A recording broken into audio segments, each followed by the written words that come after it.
Hola a todos y a todas. Estamos en la capacitación de táctica y estrategia junto con el profe Pablo Molgatini. El profe Pablo Molgatini, director técnico, exfutbolista, director técnico actualmente ahora en ejercicio. Vamos a hablar un poquito en estas clases que tenemos, en estas 4 clases. Vamos a charlar un poquito de la táctica y la estrategia. Vamos a hablar de los métodos del entrenamiento, vamos a hablar del aprendizaje, de los distintos tipos de técnicas. Vamos a hablar de los métodos mixtos, de los globales, de los analíticos. Vamos a hablar también de cómo trabajar la técnica en infantiles. Y vamos a hablar también de todo un poco lo que conlleva, como decíamos, el remate, al cabezazo, a la conducción, ¿sí? Al pase, a la recepción. Ahí lo tenemos acá el profe Pablo Molgatini. ¿Cómo va, profe Pablo? ¿Cómo le va? Buenas tardes. Buenas tardes, un gusto, de brindar este material donde podemos brindar información y tratar de compartir con colegas o los que estén preparándose para ser entrenadores, alguna información, alguna visión después de tantos años de haber estado participando en fútbol, ¿no? Espectacular, espectacular. Bueno, ¿le parece si nos metemos ya Bueno, directamente, entramos en bien. clase? Le damos la bienvenida a todos los alumnos y alumnas que nos están escuchando. Vamos a arrancar con el profe Pablo. Vamos, lo dejo Pablo con la clase. Muchísimas gracias. Bueno, hoy nos vamos a... Este punto primordial es el tema de la enseñanza de la técnica. Lo primero que quiero recalcar es, la intención no es marcar una pauta o una forma de trabajo, es decir, cada entrenador tiene una forma, un modelo, un estilo. Lo que sí uno va visualizando a través de los años que empiezan a existir otras maneras, otros modos, y también ciertos errores que va viendo que se están cometiendo o se van saltando etapas, y me parece que está bueno que se remarquen o por lo menos que se diferencien algunas cuestiones. Si hay puntos importantes, principalmente es en las edades tempranas, que debemos tener claro, y muchas veces a veces se pierden de vista, porque todos los entrenadores pretendemos tener a los mejores, preparar los mejores equipos, tener los mejores equipos, que nuestros equipos ganen, y tanto en edades de iniciación como en las edades mayores, esto existe. Creo que es la esencia del entrenador. Pero a veces perdemos de vista las etapas y los procesos, y creo que en el fútbol se ha convertido en esta dinámica de que tenemos que preparar el fin de semana o preparar el partido para ganar, y vamos perdiendo de vista ciertas etapas, que es la etapa de iniciación o de formación. Y yo quería detenerme un poquito en este punto, porque sí quiero hacer hincapié en 2 o 3 cuestiones. Primero, muchas veces perdemos de vista que el niño es niño, y muchas veces creemos que es un adulto, y exigimos o le pedimos que realice gestos o acciones como si fuera un jugador profesional.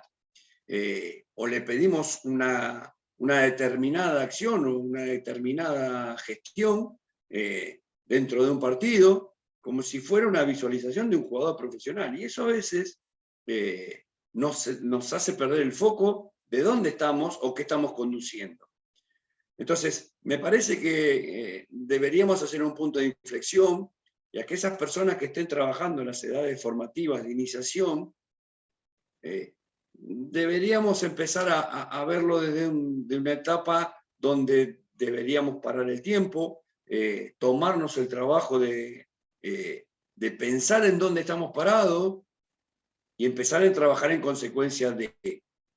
Y esto tiene que ver con el diseño o la forma donde apuntamos al trabajo de iniciación. Es muy importante en el fútbol de iniciación, en el fútbol infantil, el trabajar lo que es la técnica. La técnica es una parte fundamental y elemental del jugador de fútbol. Y yo creo, en mi punto de vista, que la técnica, cuanto más temprano está enseñada y más prolijo y más ordenado es ese proceso de conceptualización de la técnica y de la enseñanza de la técnica, mucho mejor preparado va a estar el jugador para llegar a las edades cuando siga creciendo y evolucionando y llega a las edades mucho más de las categorías mayores, porque el jugador ya va a estar formado técnicamente de una forma mucho más abarcativa lo que significa lo que es la técnica en sí. El desarrollo de sus gestos, el desarrollo de las distintas fundamentos técnicos que debe tener un jugador, y cuanto mayor volumen de conocimientos tenga el jugador, mayor herramienta va a tener a la hora de poder desarrollarse y entrar en la competencia del alto rendimiento. Entonces, en el fútbol se han implementado distintos modelos o métodos de la enseñanza, y esto tiene que ver con las distintas modos que tiene este tema de la enseñanza. ¿Me podés pasar, Bruno, la minita? Bien. Dentro de lo que existe dentro de la metodología, existe un método que es el analítico, que fue lo que antiguamente se llamaba, lo que se utilizaba antiguamente, en la época que jugábamos nosotros principalmente, que era un método donde el jugador está aislado y que es solo para fijar conceptos, ¿sí? Es un trabajo individual o puede ser en dúos, y se utilizaba antiguamente en correcciones y era mucho más estacionado, mucho más estático, lo cual a veces esto generaba un poco de aburrimiento en el jugador. Después está el método que es global o integral, donde hoy existe, esto se empezó a implementar, el desarrollo a través de juegos reducidos, de rondos, es decir, el participar el 5 contra 5, el 4 contra 4, donde el juego está mucho más dinámico, se participa mucho más, y entonces el chico esto lo hace mucho más, más entretenido y más dinámico.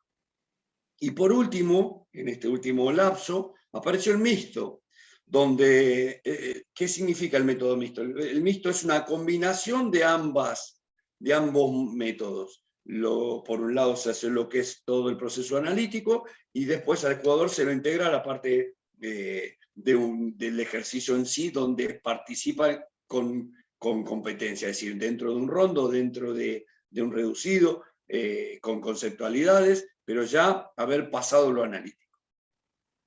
También los pasos a seguir, es importante que los entrenadores tengan en claro cuáles son los distintos pasos a seguir dentro de la metodología. Un entrenador debe tener en claro qué es los distintos pasos que debe tener. Lo primero que debe ser es fijar un objetivo. Yo cuando voy a organizar mi semana, mis días o mi planificación anual, tengo que tener claro a dónde voy a apuntar. Cuando trabajo en las primeras edades, tengo que empezar a pensar y decir, bueno, yo voy a trabajar las distintas técnicas, cómo la voy a desarrollar, cómo la voy a organizar. Y esto tiene que ver con una planificación. Un entrenador, cada vez que va a desarrollar, si uno quiere ser ordenado, prolijo, uno debe saber cada jornada qué es lo que va a desarrollar y cómo lo va a desarrollar. Para eso se tiene que sentar, planificar y organizar. Los ejercicios los tiene que desarrollar. Entonces, eso se planifica, se organiza. A veces no tengo recursos porque estoy solo frente a un grupo y no tengo colaboradores. Bueno, igualmente yo puedo organizar mi entrenamiento, tener una correlación de las actividades que voy a hacer. Entonces, eso es una planificación ordenada. El segundo punto, es importantísimo tener una explicación clara, corta, precisa, principalmente cuando estamos frente a chicos. Yo no puedo ponerme a hacer una explicación de 20 minutos. Yo primero tengo que tener una explicación, es decir, tener qué es lo que voy a hacer, qué es lo que vamos a hacer. Le tengo que explicar al chico correctamente qué es lo que quiero qué es lo que quiero de él, cómo lo quiero que lo ejecute y qué es lo que me gustaría que lo desarrolle. Después, importantísimo, porque además lo que el chico tiene que visualizar qué es lo que pretendo de él.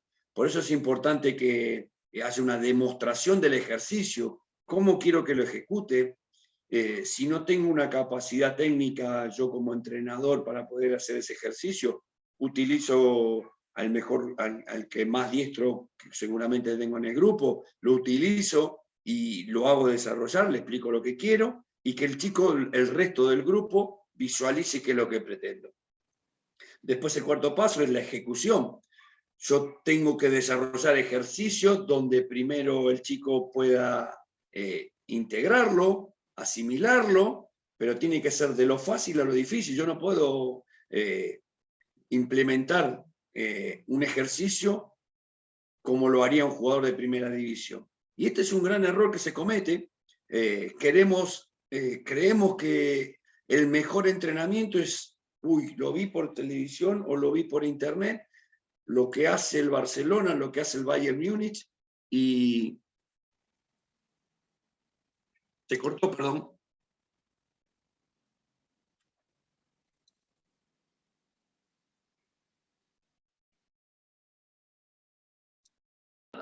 Ahí estamos, profe, estamos bien, ¿eh?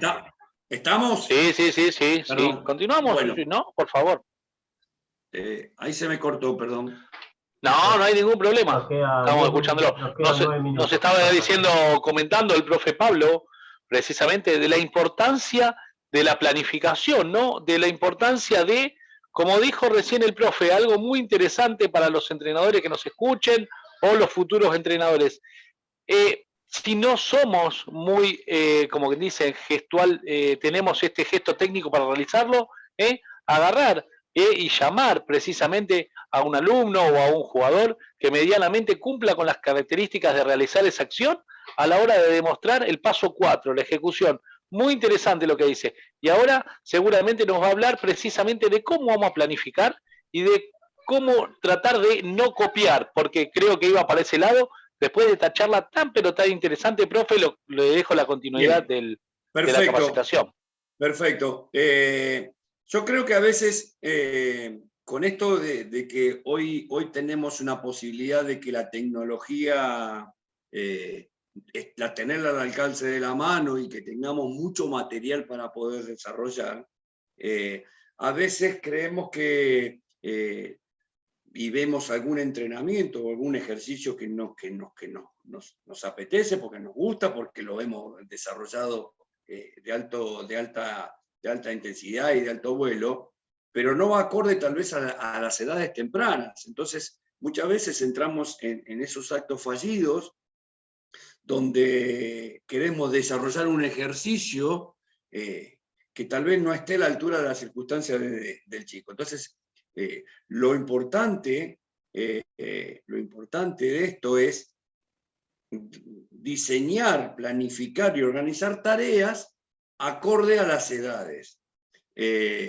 Entonces, es fundamental eso, y eso está dentro de nuestras manos. Entonces, a veces tratar de ir paulatinamente el proceso de planificación e ir llevándolo.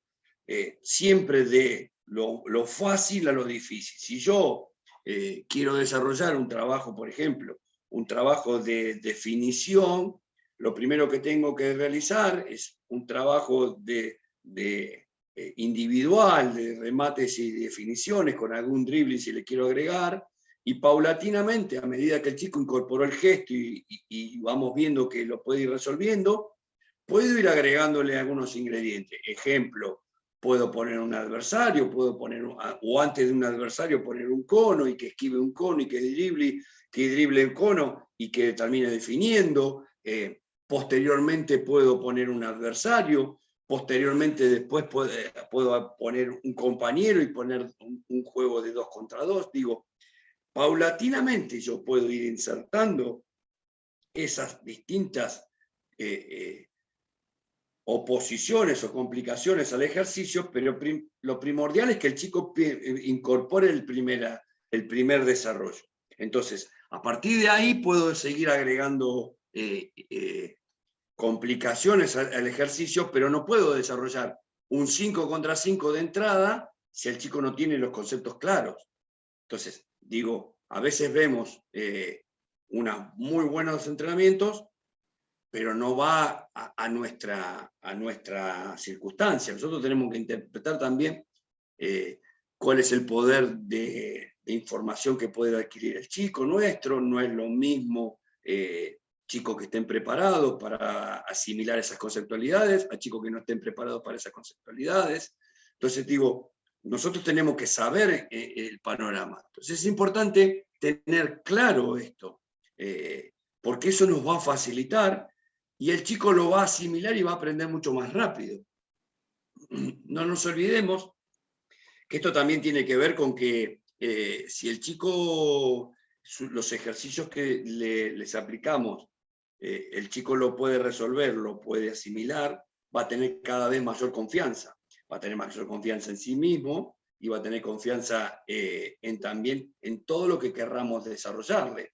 Entonces, también eso tiene que ver con el día a día, y el chico va a estar cada vez más motivado, y el chico va a tener más gusto para aprender. Entonces, todas estas cuestiones tienen que ver con todos estos conceptos que tendremos que tener claro y no perderlo de vista. Entonces, a veces podemos creer que decir, bueno, no siempre tenemos todos los recursos para poder, tanto de materiales como elementos para poder desarrollarlo, pero bueno, una buena impronta nuestra, una buena creatividad nuestra, puede desarrollar un entrenamiento alegre, puedo desarrollar una buena actividad, tiene que ver con que generarle, es decir, la competitividad entre ellos también, es decir, el chico siempre le gusta la competencia, el chico busca siempre la competencia. Si hago un trabajo de definición, bueno, la competencia de que el arquero ataje más que lo que le hagan, y que, bueno, generar un ámbito donde sanamente exista la competencia, y que el chico siempre la busca. ¿Cómo estamos con tiempo, Bruno? Sí, nos quedan, profe, 3 minutos. Bien. ¿Querés que cortemos y volvamos a empezar? Dale, ahora volvemos, cortamos y volvemos. Perfecto. Como había hablado el profe Pablo, ¿sí?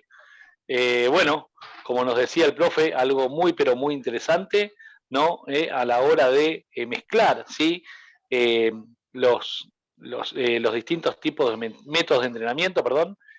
Habló algo muy importante, ir desde lo más sencillo hasta lo más difícil. Dijo una frase muy importante, no lo vamos a poner en un 5 contra 5 si no tiene claro los conceptos, algo fundamental y algo también muy importante, sin planificación no hay nada. Vamos a continuar ahora en un ratito en los distintos tipos de métodos de entrenamiento. 3 minutitos, descansamos y nos estamos viendo enseguida, profe. Muchísimas gracias, como siempre. Muchas gracias. Gracias a ustedes.